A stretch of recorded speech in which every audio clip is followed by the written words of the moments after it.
Ibrahim Traoré, capitaine du Burkina Faso, a provoqué un tournant géopolitique majeur en Afrique de l'Ouest. Une alliance militaire inédite a vu le jour, rassemblant le Burkina Faso, le Mali et le Niger, prêts à défier non seulement les djihadistes, mais aussi les grandes puissances mondiales. Mais cette décision audacieuse pourrait-elle entraîner une guerre totale ou être l'amorce d'une nouvelle ère pour la souveraineté africaine? Comment la communauté internationale réagira-t-elle face à une telle unification de la région sahélienne? Ibrahim Traoré, à la tête de cette alliance, pourrait bien changer l'avenir du Sahel. Mais à quel prix pour les peuples locaux? L'alliance des États du Sahel, composée du Burkina Faso, du Mali et du Niger, pourrait redéfinir l'équilibre des pouvoirs en Afrique de l'Ouest. À travers cette union militaire, Ibrahim Traoré a proposé une alternative audacieuse face aux défis de sécurité régionale. La promesse de cette alliance, protéger la souveraineté de ses membres et contrer les menaces internes et externes. Si cette initiative réussit, elle pourrait être le modèle d'une Afrique autonome, capable de repousser les ingérences extérieures. Toutefois, les enjeux sont colossaux. En cas d'échec, l'instabilité régionale pourrait s'intensifier, entraînant des conséquences dramatiques pour la population civile, des pertes humaines et des impacts économiques dévastateurs. Le soutien populaire, déjà élevé dans ces pays, sera crucial pour la survie de l'Alliance. L'humanité tout entière suit ce développement, car il pourrait inaugurer une nouvelle ère géopolitique. Ibrahim Traoré et son équipe risquent de gros, mais l'espoir de voir une Afrique plus unie et forte est une motivation puissante. Le monde entier attend de voir si ce pari audacieux aboutira ou s'il marquera la fin de tout espoir d'indépendance. Le 29 janvier 2025, un événement majeur a eu lieu. Le Burkina Faso, le Mali et le Niger ont officiellement créé l'Alliance des États du Sahel, ES. Ce geste audacieux a marqué un tournant dans l'histoire de l'Afrique de l'Ouest, redéfinissant les relations entre ces nations et le reste du monde. L'alliance militaire est née dans un contexte de longue instabilité, exacerbée par les menaces djihadistes et les ingérences extérieures. Mais il ne s'agit pas simplement d'une manœuvre politique. La création de l'AES est avant tout une réponse à des décennies de violence, d'insurrection et de dépendance vis-à-vis des puissances mondiales. Sous la direction de Ibrahim Traoré, cette alliance a rassemblé des ressources militaires considérables. Ensemble, ces trois pays possèdent une force combinée de plus de 4 000 soldats, dont 35 000 pour le Burkina Faso, 26 000 pour le Mali et 27 000 pour le Niger. Leur armée blindée comprend 300 chars, 466 véhicules blindés et 220 pièces d'artillerie. Ce n'est pas tout. Les capacités aériennes comprennent 430 avions et 70 hélicoptères. Ces chiffres, bien que déjà impressionnants, ne racontent qu'une partie de l'histoire. Ce qui distingue véritablement l'AES, c'est sa structure de commandement unifiée et son réseau de renseignement intégré, permettant une réponse rapide et coordonnée face aux menaces. La doctrine militaire de l'AES repose sur la défense collective, une coopération étroite entre les membres et des ressources partagées pour maximiser l'efficacité. Cela pourrait être une démonstration de force, mais également un modèle pour d'autres régions du monde cherchant à renforcer leur autonomie et leur sécurité face à l'ingérence étrangère. Toutefois, l'AES se trouve confrontée à de multiples défis. Parmi les plus pressants, la menace des groupes djihadistes et les tensions croissantes avec les puissances mondiales, notamment les États-Unis et la France, qui ont exprimé leur méfiance face à l'indépendance de Traoré. En effet, ces nations, traditionnellement alliés du Sahel, se retrouvent désormais face à un défi stratégique sans précédent. Soutenir une région qui cherche à prendre son destin en main, tout en maintenant leurs propres intérêts géopolitiques. Ibrahim Traoré, le capitaine du Burkina Faso, est sans doute l'une des figures les plus marquantes de ce niscan de l'Afrique de l'Ouest aujourd'hui. Son ascension fulgurante à la tête de l'État burkinabé et son rôle central dans la création de l'Alliance des États du Sahel. Les États du Sahel ont fait de lui un leader charismatique, mais également une cible pour ceux qui voient son indépendance comme une menace. Traoré, un homme issu de la vie militaire et du renseignement, incarne une rupture avec les anciens modèles de gouvernance en Afrique. Son leadership ne repose pas uniquement sur la force militaire, mais sur une vision claire. Un Sahel souverain, capable de prendre en main son destin face aux puissances mondiales et aux groupes djihadistes. Le premier impact de cette alliance a été immédiat. L'unité militaire a montré qu'une véritable cohésion entre les États du Sahel est possible, malgré les différences politiques et culturelles. Au-delà des chiffres impressionnants de troupes et de matériel militaire, l'AES a instauré un climat de confiance entre les nations, un facteur essentiel pour surmonter les menaces communes. Les premiers succès sur le terrain ont renforcé cette dynamique, avec des opérations coordonnées visant à repousser les attaques djihadistes. Mais ces victoires, bien que significatives, ont également attiré l'attention de puissances étrangères, qui redoutent la montée en puissance de cette alliance et les ramifications que cela pourrait avoir sur l'ensemble de la région. L'impact sur la population locale a été également palpable. De nombreux civils, fatigués par des décennies de violence et d'instabilité, voient en Ibrahim Traoré et en l'AES une source d'espoir. Pourtant, cette situation est loin d'être idéale. Le défi de maintenir l'unité et le soutien populaire sera crucial pour la survie de cette alliance. Si les attentes sont grandes, les risques associés à l'indépendance sont tout aussi considérables. L'Alliance des États du Sahel, AES, née de l'union du Burkina Faso, du Mali et du Niger, a été un choc géopolitique majeur et son impact se fait sentir dans toute l'Afrique de l'Ouest. À travers une série d'événements, ce pacte militaire inédit a transformé une région auparavant instable en un bastion potentiel de résistance contre les groupes djihadistes et les influences extérieures. Dès la signature de l'accord, l'AES a mobilisé ses forces pour contrer la menace croissante des insurgés islamistes, notamment l'État islamique au Grand Sahara, EIGS, et le groupe de soutien à l'islam et aux musulmans, Jenim, qui contrôle encore une grande partie du territoire du Burkina Faso. La création de l'Alliance n'a pas seulement réagi à la violence, mais a également représenté un changement dans la manière dont ces pays voient leur avenir collectif.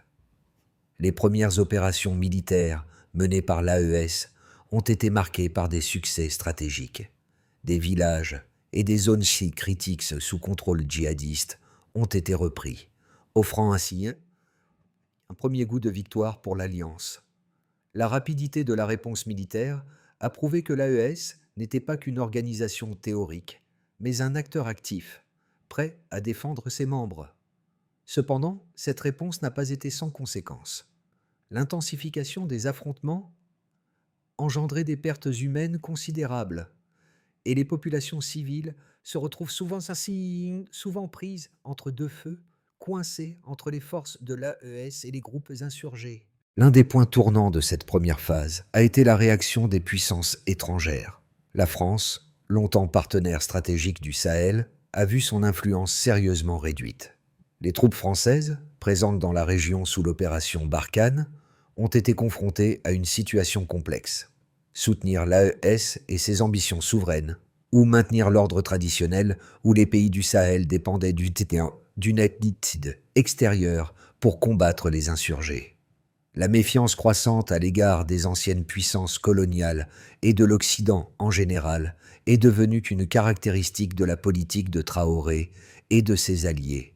Simultanément, les États-Unis ont intensifié leur surveillance et leurs opérations dans la région, cherchant à s'assurer que cette nouvelle alliance ne devienne pas une menace à leurs propres intérêts stratégiques. La Russie, de son côté, a immédiatement vu dans l'AES une opportunité de renforcer son influence en Afrique, en fournissant des équipements militaires avancés et en établissant des liens diplomatiques étroits avec les dirigeants de l'Alliance. Moscou, avec son soutien militaire, a solidifié sa position dans une région clé pour la sécurité mondiale, tout en contournant les sanctions internationales. La Chine, quant à elle, a apporté un soutien économique et technologique, renforçant l'autonomie des pays membres de l'AES vis-à-vis des institutions financières occidentales.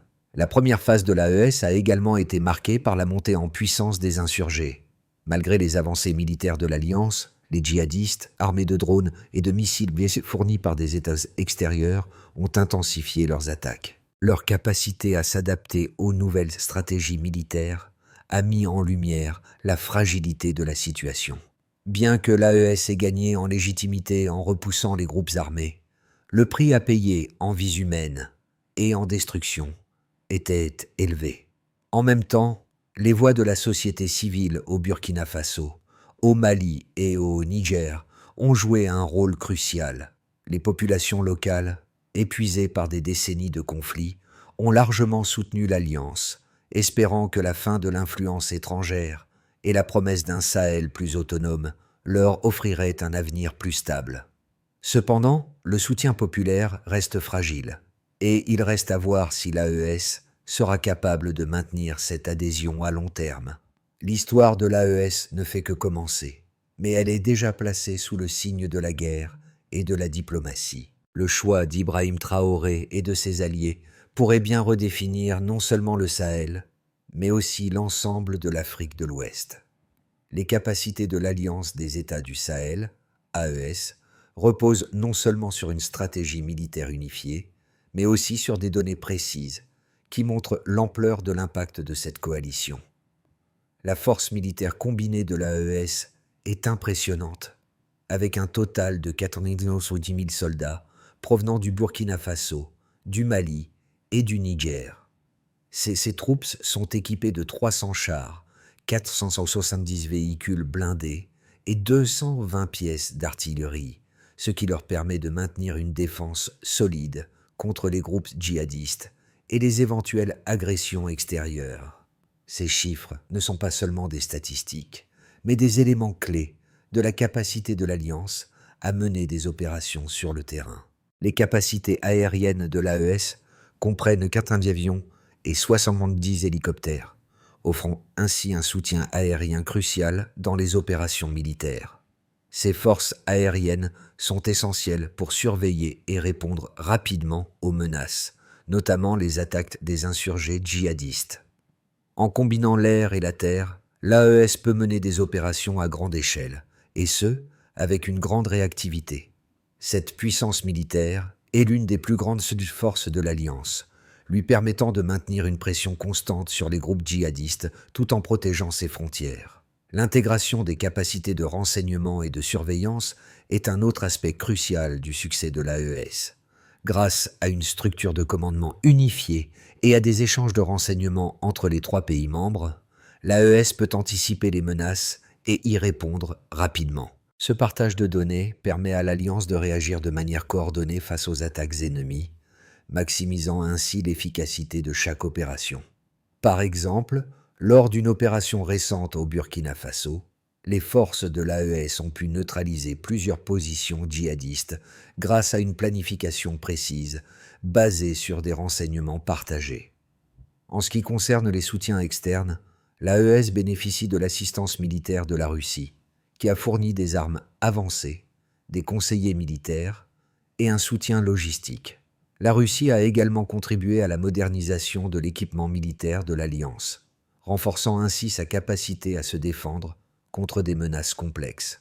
De plus, la Chine a joué un rôle important en soutenant économiquement l'AES, fournissant des ressources pour les infrastructures critiques et renforçant l'indépendance financière de l'Alliance vis-à-vis des puissances occidentales. Ces partenariats stratégiques permettent à l'AES de maintenir son indépendance tout en consolidant sa position sur le plan militaire et économique. Les preuves concrètes de la réussite de l'AES se manifestent également par les progrès réalisés dans le contrôle territorial. L'Alliance a réussi à reprendre plusieurs zones clés aux mains des djihadistes, réduisant ainsi leur influence dans le Sahel. Cela a permis d'améliorer la sécurité dans les régions affectées par l'insurrection, offrant ainsi une forme de stabilité aux populations locales. Toutefois, ces gains sont fragiles, et la persistance des groupes armés reste un défi constant. Enfin, Il est important de noter que la stabilité économique dans les régions contrôlées par l'AES a montré des signes de reprise. Le soutien économique de pays comme la Chine et la Russie a permis à l'AES de stabiliser certaines zones économiques, favorisant ainsi la croissance et la reconstruction dans des régions autrefois ravagées par la guerre. Bien que ces progrès soient significatifs, la durabilité de cette stabilité reste incertaine, et de nombreuses questions demeurent sur la manière dont l'AES pourra maintenir ses succès à long terme, notamment face à la pression continue des groupes insurgés et des puissances extérieures. L'Alliance des États du Sahel, AES, n'est pas sans ses détracteurs, et les critiques sont multiples face à cette initiative ambitieuse. D'un côté, certains analystes soulignent les forces indéniables de l'AES. L'unité militaire des trois nations est considérée comme une réponse cohérente aux menaces djihadistes qui ravagent la région. La solidarité entre les pays membres, la mutualisation des ressources et la création d'une structure de commandement intégrée sont des atouts stratégiques majeurs. En outre, l'AES bénéficie de l'appui de puissances extérieures comme la Russie et la Chine, qui offrent des soutiens militaires et économiques vitaux. Cette coopération avec des puissances non occidentales permet à l'Alliance de renforcer son indépendance, d'éviter la dépendance à l'égard des institutions financières internationales et d'assurer une certaine stabilité régionale. De plus, le soutien populaire au sein des pays membres de l'AES ne doit pas être sous-estimé. La population, épuisée par des décennies de violence, d'occupation étrangère et de négligence de la part de l'Occident, voit en l'Alliance un symbole de souveraineté retrouvée. Ibrahim Traoré, en particulier, incarne l'espoir d'une Afrique qui reprend son destin en main. Ses actions et ses décisions sont perçues comme des tentatives concrètes de redonner le pouvoir aux Africains, loin des ingérences étrangères. Cependant, ces éléments de succès ne sont pas suffisants pour garantir la pérennité de l'AES. Les groupes djihadistes, bien que repoussés à plusieurs reprises, n'ont pas disparu. Leur résilience et leur capacité à s'adapter aux nouvelles stratégies de l'AES restent un défi majeur. De plus, les puissances occidentales, particulièrement la France et les États-Unis, continuent d'observer l'AES avec une certaine méfiance, craignant que l'Alliance ne devienne un modèle de résistance contre leurs intérêts dans la région. Cette dynamique géopolitique complexe pourrait bien provoquer une escalade des tensions, notamment si l'AES décide d'étendre son influence au-delà de ses frontières immédiates. Enfin, l'un des plus grands défis de l'AES réside dans sa capacité à maintenir l'unité interne. Les différences politiques et économiques entre le Burkina Faso, le Mali et le Niger sont notables, et la gestion de ces différences pourrait nuire à la cohésion de l'Alliance. Le soutien populaire pourrait également se dégrader si la situation sur le terrain ne s'améliore pas de manière significative. L'instabilité prolongée pourrait faire naître un sentiment de fatigue au sein de la population, voire un désir de retour à un statu quo plus facile, malgré ses échecs. En somme, l'AES se trouve à un carrefour décisif. Ses succès militaires et politiques sont notables, mais sa survie à long terme dépendra de sa capacité à naviguer avec habileté dans un environnement complexe, où la coopération régionale et internationale sera mise à l'épreuve. L'Alliance des États du Sahel, AES, a déjà franchi plusieurs étapes décisives. Mais la véritable question qui se pose désormais est: jusqu'où cette alliance peut-elle aller sans se heurter à des obstacles insurmontables?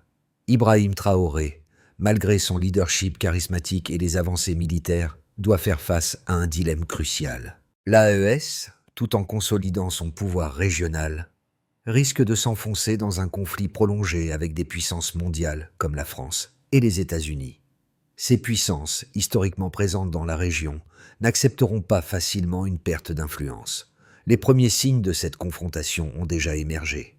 Les sanctions économiques, les pressions diplomatiques et les opérations militaires indirectes sont des réponses attendues à l'affirmation de la souveraineté de l'AES. L'option de confrontation directe semble de plus en plus probable, mais cette option comporte des risques énormes. En parallèle, la résilience des groupes djihadistes, soutenus par des puissances extérieures, représente une menace permanente. Si l'AESS veut survivre à long terme, il devra non seulement maintenir une unité interne, mais aussi naviguer avec prudence dans cet environnement diplomatique hostile. Les conséquences de l'Alliance des États du Sahel, AES, se manifestent déjà sur plusieurs niveaux, et elles affectent non seulement les pays membres, mais aussi la stabilité régionale et internationale. Tout d'abord, au niveau militaire, l'AES a réussi à sécuriser plusieurs zones stratégiques dans le Sahel. Toutefois, les combats contre les groupes djihadistes ne cessent de s'intensifier. L'Alliance a réussi à repousser plusieurs offensives, mais ces victoires sont souvent suivies de contre-attaques brutales. Par exemple, dans les régions frontalières du Mali et du Burkina Faso, les djihadistes ont intensifié leurs attaques, exploitant les failles dans les systèmes de défense. Malgré l'arsenal militaire impressionnant de l'AES, ces groupes armés, soutenus par des puissances étrangères comme l'Iran, continuent d'influencer la situation sur le terrain. Les populations locales, qui ont d'abord accueilli l'AES comme un espoir de paix et de stabilité, commencent à ressentir les effets secondaires de cette guerre prolongée. Les réfugiés, fuyant les zones de conflit, se retrouvent souvent dans des conditions précaires dans les grandes villes comme Ouagadougou, Bamako et Niamey. Cette situation de migration forcée entraîne une pression sur les infrastructures locales, provoquant des pénuries alimentaires et des tensions sociales. De plus, les restrictions économiques dues aux sanctions internationales imposées sur les pays membres de l'AES compliquent la reconstruction des régions dévastées par le conflit. Les tensions entre la population locale et les troupes de l'AES, bien que relativement faibles, commencent à émerger, notamment à mesure que la durée du conflit s'allonge. Sur le plan politique, la création de l'AES a bouleversé les relations avec les puissances occidentales. La France, qui a longtemps eu une influence dominante sur la sécurité en Afrique de l'Ouest, a vu sa position remise en question par le leadership de Traoré. Les États-Unis, qui ont longtemps soutenu les opérations militaires dans le Sahel, doivent désormais recalibrer leur stratégie pour faire face à cette nouvelle dynamique. La Russie et la Chine, en revanche, ont saisi l'opportunité de renforcer leurs alliances avec l'AES. Moscou a fourni des équipements militaires et des conseillers, tandis que Pékin a investi dans des infrastructures essentielles et renforcé ses échanges économiques avec les nations membres de l'Alliance. Ces nouveaux partenariats changent la donne géopolitique et permettent à l'AES de s'affirmer comme une force de plus en plus autonome, bien qu'encore dépendante de l'aide extérieure pour la modernisation de son armée et la reconstruction économique. Enfin, les conséquences pour l'ensemble de l'Afrique de l'Ouest sont profondes. L'AES pourrait bien inspirer d'autres nations de la région à suivre son exemple, redéfinissant les relations diplomatiques et sécuritaires entre les États africains et leurs anciens colonisateurs. Si l'AES parvient à tenir bon et à maintenir la stabilité dans ses zones de contrôle, cela pourrait marquer le début d'un changement fondamental dans la gouvernance de l'Afrique de l'Ouest, loin des ingérences extérieures. Toutefois, ce rêve d'indépendance est loin d'être acquis. Les obstacles, tant internes qu'externes, sont nombreux et chaque victoire est suivie de nouveaux défis. L'avenir de l'AES reste incertain, mais une chose est claire. L'Alliance a déjà changé à jamais la dynamique du Sahel et son rôle dans le paysage géopolitique mondial. À mesure que l'Alliance des États du Sahel, AES, poursuit son développement, plusieurs scénarios se dessinent pour les 6 à 12 prochains mois. Chaque option présente des risques et des opportunités, mais il est évident que l'avenir de l'Alliance dépendra de la manière dont ces scénarios se dérouleront. Dans le cas le plus optimiste, l'AES parvient à stabiliser ses zones de contrôle et à renforcer l'unité entre les trois nations. Les opérations militaires contre les djihadistes continuent de récolter des succès, permettant à l'Alliance de sécuriser des régions stratégiques et de restaurer l'ordre.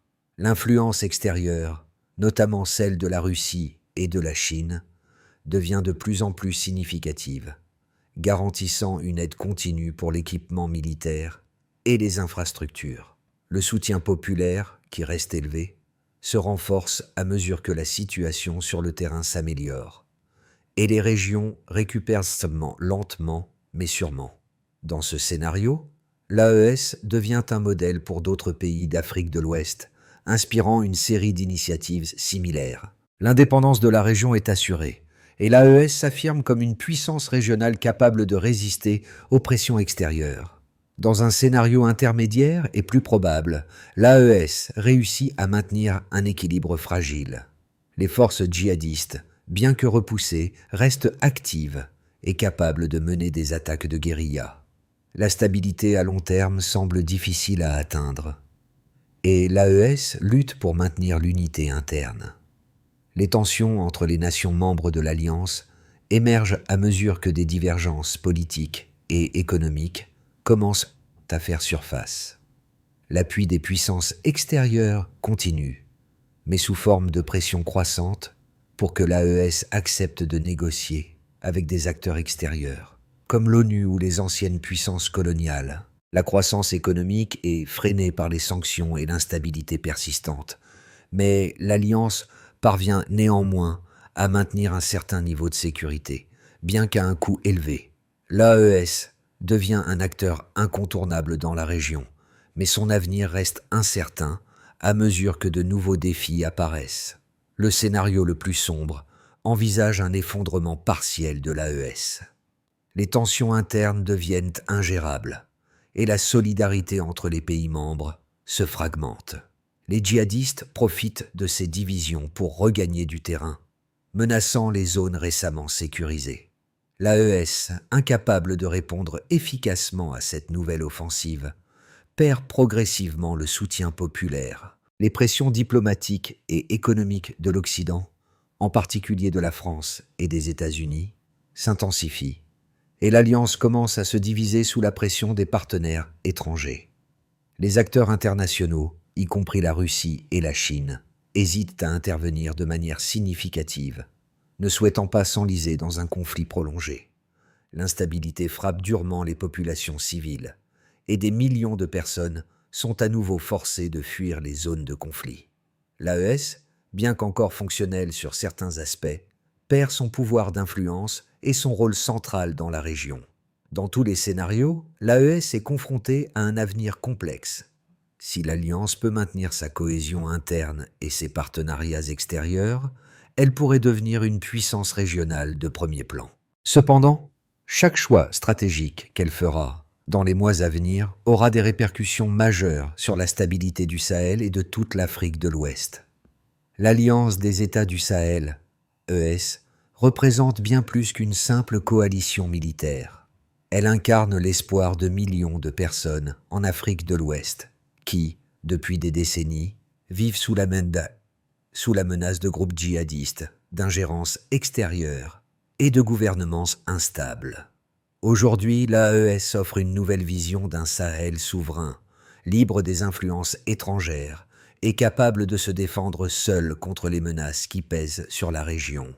Pour le public, cet espoir de changement est palpable. Les histoires de victimes d'insurgés, de familles en déplacés et de civils pris dans le feu croisé des puissances internationales trouvent un écho particulier auprès de ceux qui sont fatigués par des années de conflits et de manque de perspective. Le message que véhicule Ibrahim Traoré, celui d'une Afrique qui reprend le contrôle de son destin, résonne profondément dans les esprits des Africains. Les jeunes générations, notamment, voient dans cette alliance un symbole de résistance et d'autodétermination après des siècles d'ingérence coloniale et post-coloniale. Pourtant, la réalité est plus complexe. Si l'AES parvient à offrir des promesses de sécurité et de stabilité, ces promesses sont-elles suffisantes pour répondre aux besoins immédiats des populations? Les zones touchées par les conflits ont besoin de plus que des victoires militaires. Elles ont besoin de solutions durables, telles que des investissements dans l'éducation, les infrastructures et la santé. L'AES, tout en étant un rempart contre les menaces externes, doit aussi prouver qu'elle peut apporter des améliorations tangibles dans la vie des citoyens. Le défi pour l'AES, et particulièrement pour Ibrahim Traoré, sera de trouver cet équilibre délicat entre la guerre et la paix, la souveraineté et la reconstruction. L'histoire de cette alliance pourrait être un tournant pour toute l'Afrique, mais elle dépendra de la capacité de ces leaders à se connecter véritablement aux aspirations de leur peuple. La clé de la réussite de l'Alliance des États-Unis, du Sahel, AES, réside dans sa capacité à passer d'une simple coalition militaire à une force politique et économique véritablement autonome. Pour y parvenir, plusieurs étapes doivent être franchies dans les mois et années à venir.